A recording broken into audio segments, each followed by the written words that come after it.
want to get burnt deep. You don't want to get burnt, on a post route. They weren't worried about that. They put their guys on the line and disrupted the bunch formation by jamming the Rams receivers. This caused the timing lapses. This caused the Jared Goff to be kind of off kilter with his wide receivers, and that's why Goff was really struggling to find the open man. Now, don't get me wrong. When you play that quarters coverage and you play a 5-1 over, the deep ball is going to be open, and that's where we saw Brandon Cooks open twice, where Goff missed him, just didn't see him coming. So that's kind of what the Patriots were doing. By the way, on the one on the end zone, it was I forget, maybe it was Chung on the quarters coverage. I saw it on the next gen stats. Yeah. He traveled with somebody else, and that left the middle of the field wide open for Cook. So he made a mistake traveling. He did. It was definitely a mental lapse. And then also, I'd be remiss if I didn't talk about the defensive line, what they did in the pass rush. So if you're doing games, you got to be on the same page. So what the Patriots ran a lot on defensive line, they ran techs and exit stunts. Techs is basically the tackle goes first and the end comes around him. Exit is basically the end goes first and the tackle goes around him. They ran games all night. Now, you can run games out of that bear look, out of that 5-1 look, because why? You don't know where the pressure's coming from. And that's where the Rams had trouble on offense, was dictating where exactly this pressure is coming from, because you had 5 guys on the line. Some guys are dropping back. Some guys are blitzing. So they were kind of confused on who exactly was the Mike backer and who exactly to take. Now, when you start running those games, it's super beneficial that you have to stay in your lanes, meaning that if you run an exit game, you run a text game, say a defensive tackle gets too deep, well, then the whole game's off because that creates a hole. The Patriots did a great job of maintaining their lanes when they're rushing the ball. And then last but not least, stopping the run. I said Danny Shelton, MVP of the game. Why? Because anytime you run that bear, and like I said, people are calling it a bear defense or they're calling it 5-1 over. Whatever you want to call it. Anytime you run that defense, it's designed to stop the outside runs. Yeah. It's because they're afraid Ty Gurley's going to run outside. C.J. Anderson, more of an inside guy, but can go outside as well. So they wanted to stop the outside run. In doing that, you got to have 3 guys in the middle that can play ball. Danny Shelton, those guys in the middle, held their own. They won their one-on-one matchups, and that's why they couldn't run the ball at all. By the way, great explanation. Yeah. I got an idea.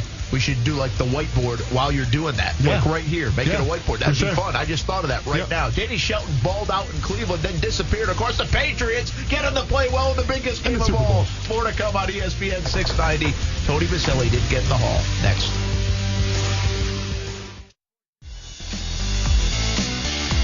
Hey, welcome back here on a Monday following Super Bowl 53, back from Atlanta, Georgia. We've been on the road a bunch. Mobile, Alabama, Atlanta, Georgia, Senior Bowl, Super Bowl, and we'll be on the road a bunch more coming up as well, from locally at the Players' Championship and the NCAA Tournament to the Masters, Augusta, Georgia, and also Nashville, Tennessee for the NFL Draft, and maybe even more. But good to be home. Good to be back in the studios. Can't wait to see the kids tonight and the wife. It's been a long time.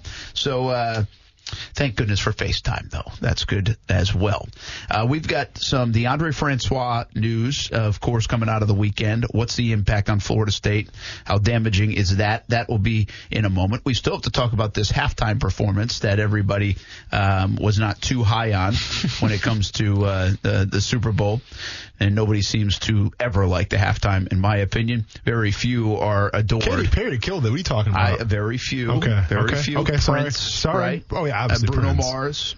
There you go. See, I think most people say Bruno Mars was good. Most people love Bruno Mars. For whatever reason, I just can't get into him. It's more of a personal choice, and that's nobody's business but mine. So I asked this on Twitter. I said, I'm always a positive guy, but this poll question goes dark in honor of Andrew Whitworth, who after the game said, hey, it doesn't matter if you have a Hall of Fame bust or how many Pro Bowls or how many Super Bowls, we're all going to die. Well, thank you, Andrew. That's very nice. We are, but it would be nice to have Pro Bowls and Hall of Fame busts and Super Bowl rings when I do die. Yeah. So my question was, what stunk more on Super Bowl Sunday, commercials, halftime, or the game? I didn't give you the easy out of all of the above. So right now, with about a half hour left on the vote, and you can go vote on Twitter at Brent A.S. Jacks, 53% say the game, 33% say halftime, 14% say commercials. So the game, everybody did not seem to like more than the commercials and halftime, but we'll get to that part. Also want to give a shout out to Saltwater Jen for agreeing with me that Dilly Dilly is ridiculous and pointless and it makes no sense whatsoever. Once again, if you see my sign, What's up, Bud Light? Are we friends or enemies? And I got about $10 signs there for you guys as well. So we're friends. We friends. We're friends. Maybe. Jenny also saying, if some brilliant person can talk Brady into retirement, let's send that genius to Tuscaloosa to talk with Saban directly. Very good. Yes. Good point. That would be the next one. What else we have? Should have been one, but BB, the so-called genius, missed challenging the Woods sideline catcher. That was when I said there was no replays in the game. Brian Jones says that, but I'll tell you, the Rams got up to that line quick, and I actually thought it was in live action a catch. I thought he made a great catch. And I'm still not sure because, again, I haven't seen the replays. Did you remember seeing the replay? Was it a catch or not? Well, we only saw twice, 3 times. So it wasn't it was like you said, the Rams got up to the ball fast. It might have been overturned, but I honestly, his left foot seemed like it might have been off the ground. Yeah, I think it was off the ground, honestly. But it would have been one of those where you had to still it. Right, you have to stop the tape and see if he has possession, and the toe was still on the ground. But it was really close. Well, and it was like he caught it. The left foot was up, and then it came down right away. But he was out of. I don't know. It was close. Let's just say that it was close. I think it's so funny how we watch games, and I love going back and forth with fans. I'm not knocking fans, but even there, Brian says the so-called genius of Bill Belichick. Well, he's relying on somebody else that's seeing the replay. And I could see in the stadium they hardly got the replay off before the Rams got up to the line of scrimmage. So it was a slow developing replay. It wasn't like bam all of a sudden. So inside the stadium, you didn't see that replay until the Rams were almost snapping the ball. In fact, by the time they finished and went back to live action, the ball had been snapped. Yeah. So I think it's a very tough position to be in. And the replay guy, at least that Belichick has to buzz down. And obviously didn't have enough time. I think that was a whole time thing. I think he would have thrown a challenge flag on that just to see, but never got it off. All right. Other big story of the week for us, especially on the weekend, Tony Baselli doesn't get in the Hall of Fame.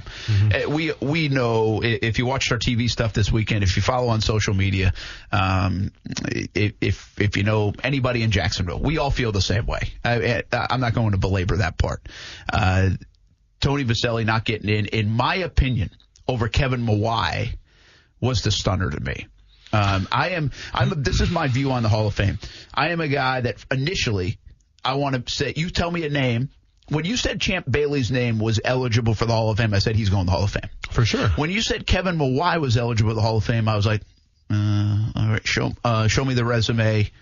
I'm that guy. Compared to Tony's, just in general. Just show me the resume. Okay. And I do that with the Baseball Hall of Fame. I do that. I really feel strongly that if you tell a name and then you kind of hesitate, well, then let's start the debate. If you don't hesitate, well, then you probably should be in the Hall of Fame. And at this time, we just know Baselli should be in the Hall of Fame, right? Everybody knows that. Everybody said that. It's just a matter of when. And so I was a little surprised to see Mawai getting the nod. Longevity wins the day. He was the NFLPA guy. Had a lot of Jets fans say he was an All-Pro, an 8-time Pro Bowler. That NFLPA thing's got a lot to do with it, doesn't it? Well, I don't know. I don't know. He's a good guy. I mean, but this isn't a good guy contest. I'm not saying he's not deserving. I just feel like he's a very good player, very, very good player. I don't feel like a great player. I think he dominated. I don't think he dominated play. I think he dominated a position that really didn't have much else during his time playing. I mean, who was he up against from a center? Wasn't it DeMonte Dawson from the Steelers? Yeah. I mean, I'm going to be honest, Brent. It's the center position, so that's the other part of it. The value of the position. Yeah. So 16 years, eight Pro Bowls outweighs for being a center. So because he had double the years of service as Tony did, even though Tony, from a percentage standpoint, had 5 Pro Bowls in 8 years, so percentage-wise was better. I don't get it. And if you know they're both going in at some point, I don't understand, even from just a chronological order, why Tony, who retired first, wouldn't get in first. He also plays the premium position. So there's a lot of semantics in this because we know Tony's getting in sometime, and we're disappointed for him that he's not in, and it would be cool for the Jags organization going into year 25. There's a lot of symmetry there. He is going to get in, but I'm just being honest with you. When Mawai's name was read, I was surprised that he was the one that got in over Tony Baselli. As was I. And listen, I'm never going to knock the center position. I play with one of the best in Brad Meester here and he played 15 seasons for the Jacksonville Jaguars. He's a heck of a guy. So I'm not really going to knock the position because I know it's a difficult one to master and to master your craft at.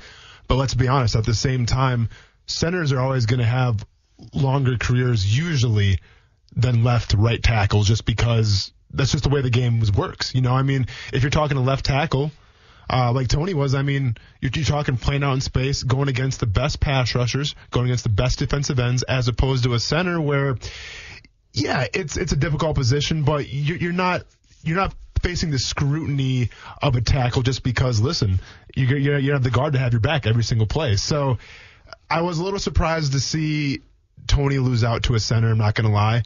I think it's good for next year. I'm not gonna lie, because as far as the first ballot Hall of Famers next year, maybe obviously Troy Polamalu, I think is going to be a first ballot. I don't know what you think about him. He's the only lock next year. He's the only lock for sure.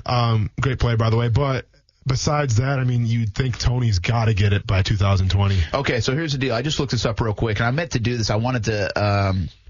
Just with the travel, I couldn't get the whole list of players, but this is a good example. This does enough for me because Mawai played from, I think it was 98 to 2014, if I'm not mistaken. Yep. And so Bleacher Report did something years ago, the top 10 centers in the NFL 2000 to 2009. Okay. And so this is my point.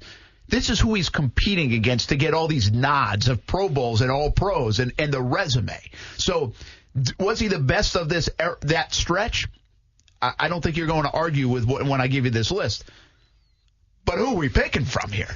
You can win a beauty contest, but how many pretty girls are in the contest? So number 10 was Dan Coppin for the Patriots. Again, centers aren't going to be sexy to begin with. Yep. Nick Mangold, number 9. Andre Garode, is that I say? I remember for the Cowboys, number 8. Sean O'Hara, number 7. Tom Nalen, number 6. Jeff Hardings, number 5 for Pittsburgh. Matt Burke, number 4 for the Vikings. Number 3, Jeff Saturday. And Saturday is the one I would say that was his biggest competition, but I don't know if Manning made him so good and they won so many times, they won so many divisions that we just knew the name Jeff Saturday because of his relationship with Peyton Manning, and they were together for so long. Olin Krutz, number 2, Chicago, and then Mawai, number 1. At least that's this list. I would say of that decade, I think Jeff Saturday to me is the name I know. This is a center position thing. So it just speaks to me okay, yeah, he was really good. He was really good. But did he dominate? He was the best of this era because there wasn't a lot of competition. Tony had a ton of competition in the 90s in terms of tackles. And I think what helped out Mawai, too, was the fact that he was known for, I don't want to say being a dirty player, but I think he was number 4 back in 2000 with Sports Illustrated's top 10 dirty players in the NFL. I know Mawai was on there, but listen, when you're talking Mawai, he was known for his motor, being relentless, being a guy that you just didn't want to see in the alley. He was a bad dude. So I think kind of having that and that mentality, especially at the center position, where it's more of it's a position where you kind of got to sit back and analyze. Mawai kind of brought that toughness and that, that blue collar work ethic. So I think that helped him out a lot too. But once again, we're talking about a center versus a tackle. Up for debate, I guess. I was eating lunch yesterday, and right next to me was David Baker, president of the Pro Football Hall of Fame, the guy that knocks on the doors. Yep. Right? Yep. You know that you got a visual of that guy? Yep. Well, I talked to him.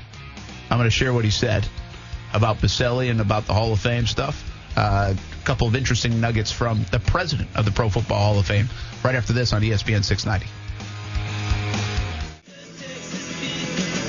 I'm struggling, man. I can't write anything. Nothing's coming to your mind. How about just campaign for Baselli? Remember? Okay. If we get Baselli in, we got another year now to get Baselli in. Stu Gott said if we do it, I might have to get a tattoo, right? Yep. Isn't that the deal? That was, that was kind of the deal. Or else we can just get tattoos regardless if you want to get. Yeah, but we're going to all take credit. Stu Gott's and us, if we can. Everybody wants to take credit, but we'll really take credit. So we'll at least have a chance to do it. But we got to start pushing out on the magic whiteboard. Or Can I cuss or not? Probably not, huh? You probably shouldn't. I mean, you're already pushing some of the edges here. Oh, I'm pushing all the edges, Brent. It's only been, 4 weeks? By the way, you got on our feed here, Austen didn't invite me to the party. Well, who said that? Mofo. M-O-F-O. Oh, sorry, Mofo. Yeah, man, meant to hit you up. Just